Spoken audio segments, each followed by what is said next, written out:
तो hello everyone, इस video में हम लोग बात करने वाले हैं बाक 22 रिक्रूटमेंट के बारे में, जो कि साइंटिफिक ऑफिसर पोस्ट के लिए निकाला गया है। तो बाक ने हर साल की तरह engineering graduate and science post graduate candidates के लिए ये रिक्रूटमेंट बेसिकली निकाला है साइंटिफिक ऑफिसर पोस्ट का, जिसमें अगर हम इंजीनियरिंग ग्रेजुएट ब्रांचेस की बात करें तो उसमें chemical engineering, mechanical, electrical, computer science, instrumentation, civil engineering, then electronics engineering में अगर आपने बीटेक किया है तो आप एलिजिबल हो इस साइंटिफिक ऑफिसर पोस्ट के लिए। और इसके साथ ही साइंस पोस्ट ग्रेजुएट्स की अगर हम बात करें तो आपने अगर एमएससी किया हो in physics, in chemistry and in geology, then उस केस आप एलिजिबल हो इस साइंटिफिक ऑफिसर का जो रिक्रूटमेंट है उसके लिए। ओके गाइस, तो यहाँ पर ये जो बार का एग्जाम है देखिए, वो विद और विदाउट गेट होता है। मीन्स आपके पास दो चांसेस होते हैं कि आप गेट के थ्रू शॉर्टलिस्ट हो आइदर, या फिर आप इसका खुद का एग्जाम जो है उसके थ्रू शॉर्टलिस्ट हो सकते हो। मीन्स आपको एक दो अपॉर्चुनिटी मिलती है कि अगर आपका गेट का एग्जाम अच्छा नहीं होता है, देन उस केस में भी आपके पास एक अपॉर्चुनिटी कि आप बार का एग्जाम देख के बेसिकली यहाँ पर शॉर्टलिस्ट, बिकॉज कोई मैटर नहीं करता है कि आप गेट के थ्रू शॉर्टलिस्ट होके आ रहे हो या फिर आप बार के एग्जाम के थ्रू शॉर्टलिस्ट होके आ रहे हो। आपका जो सिलेक्शन है वो प्योरली डिपेंड करता है कि आपका परफॉर्मेंस कैसा है इंटरव्यू के अंदर। ओके, ये चीज मैं आपको आगे मेंशन भी करूंगा कि नोटिफिकेशन में मेंशन करके रखते हैं ना क्लियरली। ओके, तो ये जो बार का रिक्रूटमेंट है साइंटिफिक ऑफिसर पोस्ट का, इसका जो लास्ट डेट है वो 11th ऑफ फेब है। ओके, इधर आप गेट के थ्रू जाते हो या फिर विदाउट गेट, दोनों केसेस में आपको यहाँ पर फॉर्म नहीं करना है। जब आपका गेट का स्कोर आ जाता है तो आपको बेसिकली यहाँ पर जो है वो फिल करना होता है। ठीक है, ये प्रोसीजर रहता है। और अगर आप एग्जाम के थ्रू शॉर्टलिस्ट हो रहे हो देन उस केस में भी आपको ये जो फॉर्म है अप्लाई करना है। ठीक है, पे स्केल की अगर हम बात करें, मतलब बेसिक पे की मैं बात करूँ तो 56,100 बेसिक सैलरी है। डिटेल में हम आगे बात करेंगे कि ट्रेनिंग पीरियड में आपको जो बेसिक सैलरी है उसके अकॉर्डिंग एक्चुअली एक फिक्स स्टाइफंड मिलता है। ठीक है, उसके बाद जब आपका ट्रेनिंग पीरियड कंप्लीट हो जाता है देन ये बेसिक सैलरी आपका स्टार्ट होता है। मीन्स इसके साथ बहुत सारे अलाउंसेस भी होते हैं, लाइक डी हो गया। और उसके बाद इन्होंने मेंशन भी किया हुआ है नोटिफिकेशन में कि आपकी बॉम्बे लोकेशन में अगर आपको लाइक अलॉट होता है बॉम्बे में जो इनका बाग का सेंटर है, देन उस केस में आपका जो ओवरऑल जो इन्होंने मंथली सैलरी लिखा हुआ है वो 1,05,000। ठीक है, तो अच्छा खासा सैलरी है और प्योरली गवर्नमेंट ऑर्गेनाइजेशन है। बार्क जो है ना, ये पीएसयू में नहीं आता है, ये गवर्नमेंट के अंदर आता है। डिपार्टमेंट ऑफ एटॉमिक एनर्जी जो डीएई है उसका यूनिट है यहाँ पर बार्क। ठीक है, तो यहाँ पर डिटेल में बात करते हैं इस रिक्रूटमेंट के बारे में हम। देखिए, सबसे पहले तो कौन कौन सी ब्रांचेस एलिजिबल है। तो अगर इंजीनियरिंग डिसिप्लिन में देखें तो जैसा मैंने मेंशन किया था कि mechanical engineering, chemical engineering, metallurgy, then electrical, electronics, computer science के साथ इन्होंने computer engineering, computer science and engineering भी लिखा हुआ है। ठीक है, देन इसके बाद instrumentation, then civil engineering, then nuclear engineering, है ना। ये चीज मैंने स्टार्टिंग में मेंशन नहीं किया था। देन उसके बाद में देखिए यहाँ पर और भी चीज है, फास्ट रिएक्टर टेक्नोलॉजी। तो ये कोई ब्रांच नहीं है, ये आपका बेसिकली लाइक इसमें एम जो लिखा हुआ है इसमें आप अगेन मैकेनिकल वाले एलिजिबल होते हैं इस पर्टिकुलर पोस्ट के लिए, और केमिकल वाले एलिजिबल होते हैं। सिमिलरली देखिए फास्ट रिएक्टर टेक्नोलॉजी ई लिखा हुआ है, तो यहाँ पर अल्टीमेटली इलेक्ट्रिकल वाले और इलेक्ट्रॉनिक्स वाले जो है वो स्टूडेंट बेसिकली एलिजिबल होते हैं।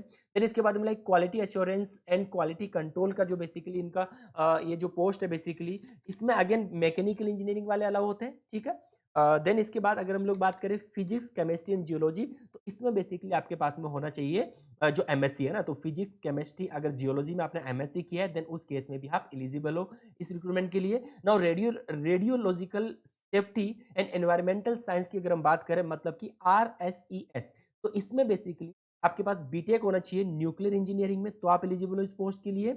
और उसके साथ ही अगर आपने फिजिक्स और केमिस्ट्री में एमएससी किया देन उस केस में भी आप एलिजिबल हो। ठीक है, तो ये बेसिकली डिसिप्लिन हो गया। और सबसे इंपॉर्टेंट जो यहाँ पर है कि देखिए, इनको प्योरली मतलब जिस ब्रांच इन्होंने जो डिसिप्लिन मेंशन किया उसी डिसिप्लिन में आपने बीटेक किया हो। लाइक मैकेनिकल मींस मैकेनिकल के कैंडिडेट ही एलिजिबल है, केमिकल मतलब केमिकल। ओके, इसमें अगर आपने केमिकल टेक्नोलॉजी या फिर पेट्रोकेमिकल इस तरीके की ब्रांचेस में अगर आपने बीटेक किया है तो एलिजिबल नहीं हो आप इस रिक्रूटमेंट के लिए। ये चीज हम आगे डिस्कस भी करेंगे। ठीक है, तो स्टार्ट करते हैं। सबसे पहले तो यहाँ पर देखिए कि जो पार्क ने जो रिक्रूटमेंट निकाला बेसिकली, वो पर्टिकुलरली दो पोस्ट के लिए निकालता है। मतलब कि इनके दो एकेडमिक प्रोग्राम होते हैं। एक होता है OCES। ठीक है, OCES बेसिकली क्या होता है, orientation course for engineering graduate. मतलब कि इसमें आपको 1 ईयर का डायरेक्ट, आप जब सिलेक्ट होते हो तो आपको 1 ईयर का एक ट्रेनिंग मिलता है ना। 1 साल का आप 1 साल मतलब आप टीएसओ रहते हो बेसिकली, है ना, ट्रेनिंग रहते हो। देन उसके बाद में आप फाइनली ऑफिसर पोस्ट वो आपको अलॉट होता है ना।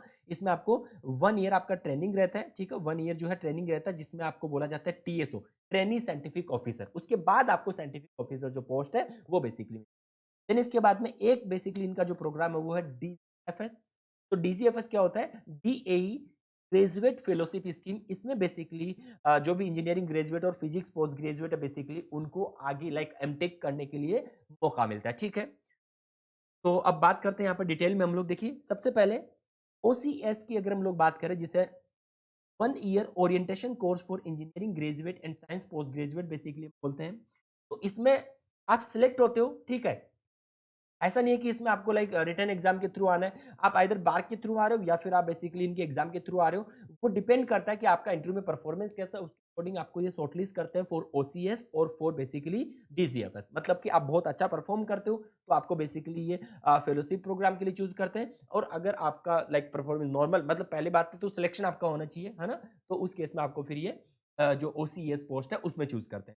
तो ये जो ट्रेनिंग प्रोग्राम रहता है, देखिए ट्रेनिंग प्रोग्राम कहाँ का होता है इनका। भामा एटॉमिक रिसर्च सेंटर आप देख सकते हो, बॉम्बे में लोकेशन है ना। उसके बाद में आप देख सकते हो कलपक्कम में है ना। उसके बाद इंदौर में है, कोलकाता में है, हेवी वाटर बोर्ड बॉम्बे है। अब इसकी और भी ब्रांचेस है, हेवी वाटर बोर्ड जो लिखा हुआ है ना, इसकी और भी ब्रांचेस है, ठीक है।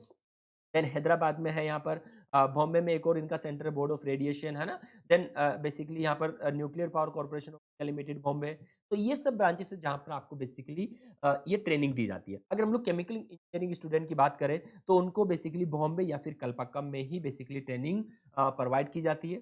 देन इसके बाद देखिए इन्होंने लिखा हुआ है कि अगर ट्रेनिंग जो टीएसओ पीरियड रहता है ना, ट्रेनिंग ऑफिसर पीरियड जो रहता है, उस उसमें अगर आपका परफॉर्मेंस बहुत अच्छा रहता है ना, ट्रेनिंग साइंटिफिक ऑफिसर का जो आपका 1 ईयर ट्रेनिंग प्रोग्राम रहता है, देन उस केस में आपको ये बेसिकली क्या करते हैं, पोस्ट ग्रेजुएट डिप्लोमा का सर्टिफिकेट देते हैं। बट ये कब देते हैं? जब आपका एक स्पेसिफाइड थ्रेशोल्ड, मतलब कि एक क्राइटेरिया है, उसके अबव अगर आपका परफॉर्मेंस रहता है ड्यूरिंग द ट्रेनिंग। इसमें क्या होता है कि आपका हर वीकली मतलब टेस्ट वगैरह रहता है। कंप्लीटली आप बोल सकते हो जो प्योर ट्रेनिंग, मतलब प्योर ट्रेनिंग जिसे हम लोग बोलते हैं कि साल भर आपको पढ़ाई करना होता है। हर एनुअली आपका, नॉट एनुअली, मतलब आपका वीकली टू वीकली वो सारे टेस्ट्स वगैरह आपके होते हैं, ठीक है। तो उसके बेसिस में आपका परफॉर्मेंस चेक किया जाता है और अल्टीमेटली आपको जो है पोस्ट ग्रेजुएट डिप्लोमा का सर्टिफिकेट भी मिलता है अगर आपका परफॉर्मेंस है वो अच्छा रहे।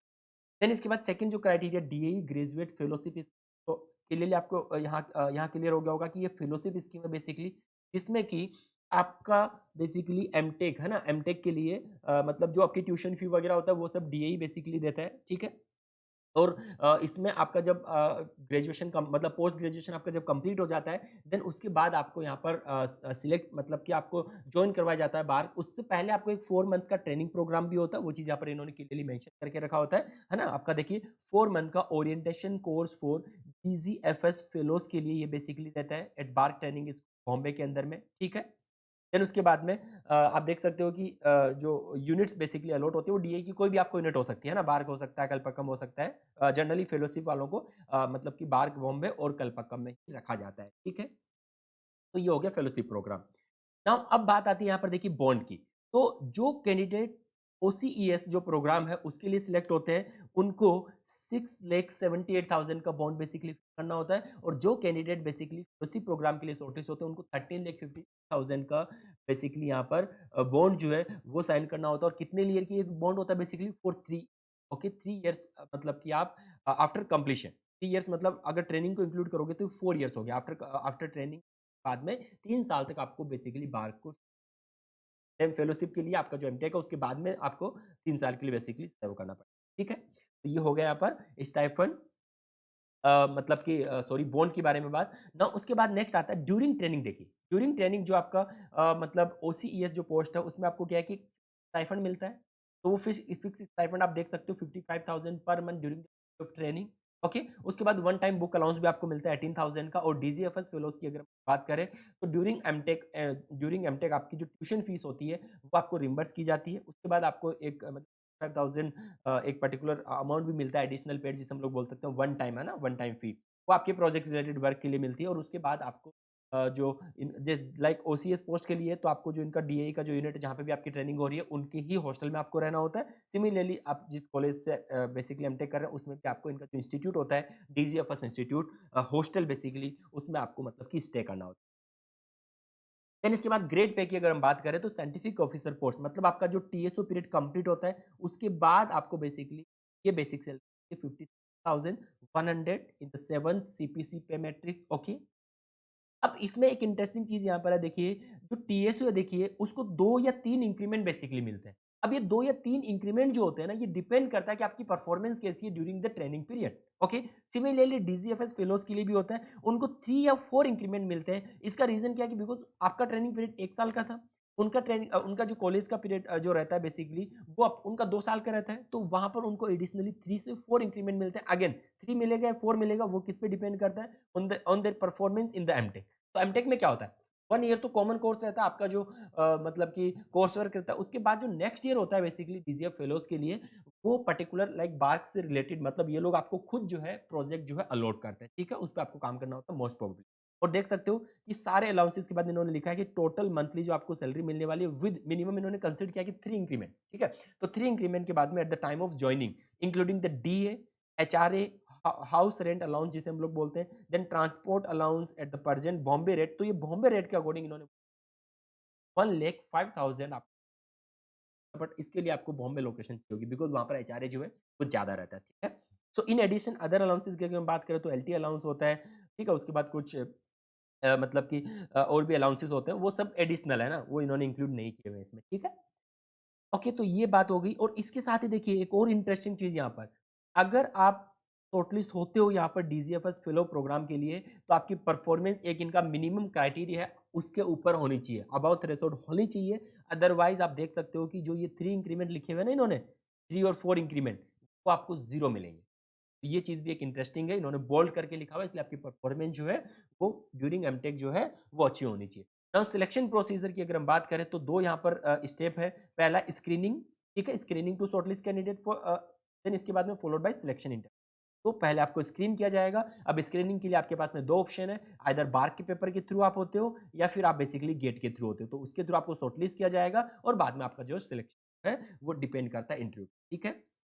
अब इन्होंने अलग से पोस्ट लिखी हुई है, एफआरटी हो गई बेसिकली, है ना। देन इसके बाद में एफआरटी ई जो मैंने बोला था कि आपको ये मैकेनिकल केमिकल के लिए हो गई, ई वाली जो है इलेक्ट्रिकल इलेक्ट्रॉनिक्स के लिए होगी। ये एफआरटी बेसिकली क्या होता है, फास्ट रिएक्टर टेक्नोलॉजी ना। फिर क्यू एन क्यूसी जो है quality assurance and quality control जो है, इसमें अगेन बेसिकली कौन सी ब्रांचेस के कैंडिडेट एलिजिबल होते हैं, मैकेनिकल, है ना। मैकेनिकल के जो कैंडिडेट है वो एलिजिबल बेसिकली होते हैं, ठीक है। उसके साथ मेटलर्जी वाले भी एलिजिबल होते हैं इस क्यू एन क्यूसी पोस्ट के लिए। फिर आर एस ई एस जो है बेसिकली न्यूक्लियर इंजीनियरिंग या फिर जो फिजिक्स केमिस्ट्री वाले जो कैंडिडेट है वो एलिजिबल होते हैं इस पोस्ट के लिए। ये बेसिकली क्या होता है, रेडियोलॉजिकल सेफ्टी एनवायरमेंट साइंस, है ना। Radiological safety and environmental science में इसमें न्यूक्लियर इंजीनियरिंग में अगर आपने बीटेक किया है और एमएससी किया अगर आपने फिजिक्स केमिस्ट्री में, तो आप एलिजिबल हो इस, ठीक। तो अब बात करते हैं यहाँ पर देखिए नेक्स्ट की ओसीएस जो है वो 1 ईयर का ट्रेनिंग प्रोग्राम होता है, ठीक है। और देख सकते हो कि अक्टूबर 22 में यहाँ पर स्टार्ट होगा। ये will be conducted at the BARC training centre, Bombay में कंडक्ट होता है, कलपक्कम में होता है, एनएफसी हैदराबाद, इंदौर, एएमडी, जैसा मैंने बोला था कि केमिकल वाले बॉम्बे और कलपक्कम में जनरली रहते हैं। देन इसके बाद डीजीएफएस 2 ईयर का जो प्रोग्राम है उसमें आप देख सकते हो कि सारी जो इंस्टीट्यूट मतलब यहाँ पर अलॉट है, लाइक आईआईटी जो है बॉम्बे हो गया, दिल्ली हो गया, Guwahati, Kanpur, Kharagpur, Madras, Roorkee, BHU, Varanasi and National Institute of Technology Rourkela जो है बेसिकली वो भी इसमें है। And then Institute of Chemical Technology है वो भी यहाँ पर बेसिक, ठीक है। नाउ इसके बाद बाकी सारी चीजें मैंने ऑलरेडी आपको मेंशन कर दी है, ठीक है। और नेक्स्ट हम लोग बात करते हैं यहाँ पर कि सिलेक्शन इंटरव्यू जो है बेसिकली आप देख सकते हो यहाँ पर कि ऑनलाइन स्क्रीनिंग जो है वो किसके थ्रू होता है। एक तो हो गया ऑनलाइन स्क्रीनिंग एग्जामिनेशन जो कि खुद बाहर का अपना कंडक्ट करवाता है, और सेकंड जो है वो हो गया गेट स्कोर। और क्लियरली मेंशन किया है कि the candidate will be scored for selection interview on the basis of valid GATE score of 21 और 22। कोई भी आपके पास अगर स्कोर है 21 तो आप बेसिकली शॉर्टलिस्ट हो सकते हो। इनका एक मिनिमम कट ऑफ बेसिकली वो आता है, उसके अलावा अगर आप हो तो आपका जो है मतलब कि लिस्ट में नाम आता है फॉर इंटरव्यू के लिए, ठीक है।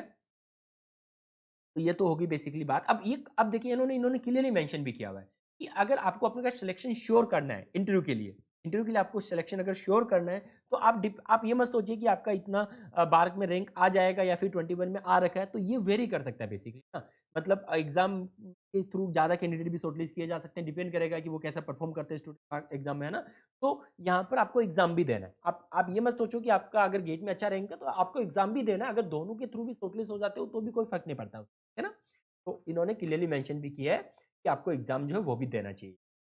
नाउ इसके बाद नेक्स्ट अगर हम लोग बात करें, देखिए इन्होंने क्लियरली लिखा हुआ है, ये चीज़ यहाँ पर मैं लेकर आया हूँ कि final selection is is only basis of the performance in selected interview subject to medical fitness. ठीक है, मेडिकल फिटनेस एक अलग बात है, लेकिन कंप्लीटली डिपेंड करता है आपका परफॉर्मेंस जो है, जो सिलेक्शन इंटरव्यू उसमें। ठीक है ना, उसके साथ ही इन्होंने ये भी लिखा हुआ है, देखिए एक अदर अपॉर्चुनिटी भी यहाँ पर है कि जो पार्क के लिए जो कैंडिडेट बेसिकली शॉर्टलिस्ट होते हैं इंटरव्यू के लिए, उनके पास एक और ऑप्शन होता है कि ईसीएल जो कि electronic corporation of India limited है, और बेसिकली जो IPR institute of plasma research institute जो है, वहां पर भी आपका सिलेक्शन हो सकता है। वो डिपेंड करेगा कि वो लेते हैं या नहीं लेते हैं, बट ईसीएल खुद का अपना एग्जाम भी कंडक्ट करवाता है, बट कभी कभी ये लोग क्या करते हैं, बार का जो शॉर्टलिस्टेड कैंडिडेट है वहीं से डायरेक्टली लोग स्टूडेंट को मतलब कि शॉर्टलिस्ट कर लेते हैं। तो ये एक अदर अपॉर्चुनिटी आपके पास में है, इसलिए मैंने मेंशन कर दिया।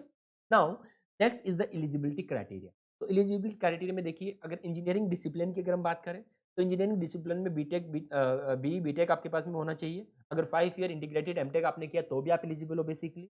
और सारी 9 इंजीनियरिंग डिसिप्लिन जो है वो इन्होंने मेंशन करके रखी है ना, स्टार्टिंग में मैंने mention कर दिया था। देखिए mechanical, chemical, metallurgy, electrical, electronic, computer, instrument, civil, ठीक है, और न्यूक्लियर इंजीनियरिंग भी। देन इसके बाद में जो इनका अदर डिसिप्लिन की अगर हम बात करें, ये तो हो गया इंजीनियरिंग डिसिप्लिन। एक आपका फिर अदर डिसिप्लिन जो एफआरटीओ-एम हो गया, एफआरटीई हो गया, quality assurance and quality control हो गया, है ना। उसके बाद में इनका अगर हम लोग बात करें तो फिजिक्स में बेसिकली इनका डिसिप्लिन है, फिर केमिस्ट्री में डिसिप्लिन है ना, अलग अलग डिसिप्लिन हो गया। देन इसके बाद में बेसिकली जो एक radiological safety and environment science जो वो भी इनका एक डिसिप्लिन है ना, एंड जियोलॉजी भी बेसिकली इनका एक डिसिप्लिन। नाउ अब हम लोग बात करते हैं इंजीनियरिंग डिसिप्लिन। इंजीनियरिंग डिसिप्लिन में देखिए इन्होंने क्लियरली लिखा हुआ है, those candidate having qualifying degree in branches like aerospace, automobile, automotive, aeronautical engineering, industrial PI जो कि बेसिकली मैकेनिकल इंजीनियरिंग से रिलेटेड ब्रांच होता है ना। Then reliability, ceramic, architecture, geology, mining, communication, information technology, master of computer application, then dyes and dye intermediate, electrochemical, energy system, oil and fat, paint and varnish, then इसके बाद petrochemical, then plastic, paper, sugar technology, textile, power engineering, power plant engineering, control engineering, software engineering, electronics and computer engineering, then biomedical electronics, biomedical instrumentation, exact are not eligible. ये जो branches है basically ये not eligible branches है। ठीक है, अगर आप सोचते हो कि आपने पेट्रोकेमिकल या फिर ऑयल पेंट या प्लास्टिक एंड पेपर या शुगर टेक्नोलॉजी में अगर आपने किया है बीटेक, तो आप सोचते हो कि मैं केमिकल के एलिजिबल हूँ, बट ऐसा नहीं है। इवन आपने पीआई में भी अगर बीटेक किया है तो आप मैकेनिकल के लिए एलिजिबल नहीं हो। ठीक है, तो ये एक इंपॉर्टेंट है यहाँ पर बात के लिए। और डीजीएफएस स्कॉलर्स के लिए ऑलरेडी मैंने मेंशन कर दिया था जो क्राइटेरिया बेसिकली है। और देखिए जो सिलेक्शन लिस्ट है, देखिए कैसे आता है, ये खुद शॉर्टलिस्ट करते हैं बेसिकली। अगर आपका इंटरव्यू में परफॉर्मेंस बेस्ट रहा है तो आपको जो है ये डीजीएफएस ऑफर करते हैं, अदरवाइज जो है आपको ओसीईएस जो है बेसिकली उसके लिए शॉर्टलिस्ट किया जाए। एज लिमिट की अगर हम बात करें तो जनरल कैटेगरी के लिए 26 है, ओबीसी के लिए 29 है, एससी एसटी के लिए 31 है। ओके, ये यहाँ पर एज क्राइटेरिया हो गया 26, 29 एंड 31। उसके बाद एज क्राइटेरिया रिलैक्सेशन तो मिलता ही है। देन इसके बाद नेशनलिटी की अगर बात करें तो इंडिया। और उसके बाद देखिए अगर आप किसी भी सेंट्रल और स्टेट पीएसयू में करंटली अगर वर्क कर रहे हैं, देन उस केस में आपको नो ऑब्जेक्शन सर्टिफिकेट बेसिकली आपको दिखाना पड़ेगा during the interview from their organisation at the time of selection interview. Return के टाइम पे कोई इशू नहीं है, बट आपको सिलेक्शन इंटरव्यू के ड्यूरेशन पे आपको जो है एनओसी जो है दिखाना होगा। एनओसी आपका प्रेजेंट एम्प्लॉयर जो होता है वो आपको बेसिकली प्रोवाइड करता है। ठीक है, अगर आपके पास में एनओसी नहीं है और आप सेंट्रल एंड स्टेट पीएसयू के एम्प्लॉय हो करंटली, देन उस केस में आपको इंटरव्यू के लिए अलाउ नहीं। ओके, एप्लीकेशन फीस की बात करें तो 500 रुपीज चार्जेबल है। ये बेसिकली मेल कैंडिडेट्स के लिए होता है, फीमेल कैंडिडेट की कोई फीस नहीं लगती है। और एससी एसटी से अगर आप बिलोंग करते हैं, इवन आप मेल कैंडिडेट हो तो भी आपकी जो है फीस बेसिकली नहीं लगती। इवन फिजिकल कैंडिडेट जो फिजिकल चैलेंज जो कैंडिडेट है उनके लिए। ओके, अब एप्लीकेशन की हम बात करें तो 17 जनवरी से स्टार्ट किया इन्होंने एप्लीकेशन, और और जो फेब जो है मतलब 11 फेब तक आप एलिजिबल हो। ठीक है, 17 जनवरी से 11 फेब तक आप अप्लाई कर सकते हो यहाँ पर इस पोस्ट के लिए, मतलब कि इस रिक्रूटमेंट के लिए बेसिकली। उसके बाद अगर ट्रेनिंग स्कूल्स की अगर हम बात करें तो आप देख सकते हो यहाँ पर कि बार्क बॉम्बे में इनका ट्रेनिंग सेंटर, फिर कल्पाकम, इंदौर, हैदराबाद। ओके, हैदराबाद में आप देख सकते हो एमडी एंड एनएफसी 2 है यहाँ पर। ओके, देन इसके बाद सबसे इंपॉर्टेंट जो है वो है जो डेट्स है ना। जैसा मैंने ऑलरेडी मेंशन किया कि 7 जनवरी से स्टार्ट किया इन्होंने, लॉन्चिंग डेट ऑनलाइन पोर्टल में आप देख सकते हो जाके। और देन इसके बाद में लास्ट डेट की अगर हम बात करें तो 11 फेब जो है वो लास्ट डेट। आपको डायरेक्ट लिंक अगर चाहिए तो आपको जो वीडियो है उसका जो लिंक रहेगा उस जो लिंक बेसिकली आपको डिस्क्रिप्शन में मिल जाएगा। अब ऑनलाइन टेस्ट ये लोग कब कंडक्ट करवाने हैं, मीन्स बार जो अपना रिटर्न एग्जाम है, देखिए अपना रिटर्न एग्जाम कंडक्ट करवाएगा ये 7 अप्रैल 22 से 13 अप्रैल 22। ठीक है, तो इसमें आपको देखिए एक ये खुद से चूज करना होता है स्लॉट कि आपको कब एग्जाम देना है। ठीक है, स्लॉट मेंशन करके रखें, लाइक केमिकल के लिए 2 स्लॉट है, मैकेनिकल 4 स्लॉट है ना, वो स्लॉट मेंशन करके रखे होते हैं। ये इनका पोर्टल ओपन होता है जब आपको चूज करना होता है। ये लास्ट की बात है। Now last date for candidate to upload their GATE score, देखिए 13 अप्रैल को गेट स्कोर कार्ड जो रिलीज होता है वो आपको यहाँ पर अपलोड करना होता है। देन इसके बाद में display of the list of candidate shortlisted for interview. अब आप एग्जाम के थ्रू शॉर्टलिस्ट हो रहे हो या फिर बार के लिए, कॉमन जो है इनका लिस्ट आता है इंटरव्यू के लिए, वो लिस्ट देखिए 28 अप्रैल को रिलीज होगा। ये सब टेंटेटिव डेट है, ये सब चेंज भी हो सकता है कंसिडरिंग द कोविड सिचुएशन, है ना। बट पॉसिबल जो डेट्स है वो आप देख सकते हो यहाँ पर ना। उसके बाद में ऑनलाइन एप्लीकेशन पोर्टल पे अगर हम देखें कि स्लॉट के लिए भी ऑप्शन आते हैं, सिमिलर जैसे रिटर्न के लिए आता है वैसे ही इंटरव्यू के लिए अप्रैल से जो 30 अप्रैल से 4 मई के है, आप अपना जो स्लॉट हो वो चूज कर सकते हो। फिर इंटरव्यू सिलेक्शन इंटरव्यू जो है देख सकते हो यहाँ पर, ये स्लॉट बुकिंग के लिए था। ठीक है, ये स्लॉट बुकिंग के लिए खुलेगा नाउ 14 जून 31 जुलाई तक। इस ड्यूरेशन में इंटरव्यू चलते हैं, सिलेक्शन इंटरव्यूज। और उसके बाद जो सिलेक्टेड कैंडिडेट्स है फॉर OCES पोस्ट, वो ये लोग रिलीज कर देते हैं 18 अगस्त को। 18 अगस्त को रिलीज कर देते हैं, 31 जुलाई को लास्ट इंटरव्यू डेट है इनका, और 18 अगस्त को रिलीज कर देते हैं ये लोग फाइनल OCS कैंडिडेट्स की list. Now last date for selected OCS candidate desirous of DGFS to give details of MTech admission in a DGFS institute। तो जो कैंडिडेट OCES पोस्ट के लिए सिलेक्ट हुए हैं, मतलब वो चाहते हैं फेलोशिप प्रोग्राम के लिए, तो उनकी मतलब होता है ना विश पूछी जाती है ना, तो उसमें आप अप्लाई कर सकते हो, है ना। 20 अगस्त तक आपसे ये 2 दिन का लाइक आपको टाइम दे रहा है। देन इसके बाद में कि फेलोशिप प्रोग्राम के लिए कौन कौन से कैंडिडेट शॉर्टलिस्ट हुए हैं, ये सेकेंड वीक ऑफ सितंबर में रिलीज होता है, जो कि अगेन ऑनलाइन पोर्टल पे ही रिलीज होता है। ठीक है, तो ये कंप्लीट टेंटेटिव डेट्स है यहाँ पर बार 22 का जो शेड्यूल है उसकी बेसिकली। ओके गाइस, तो ये था कंप्लीट यहाँ पर इस बार की रिक्रूटमेंट के बारे में। ना इसी तरीके की वीडियो देखने के लिए गाइस आप सब्सक्राइब कर सकते हैं, और थैंक यू।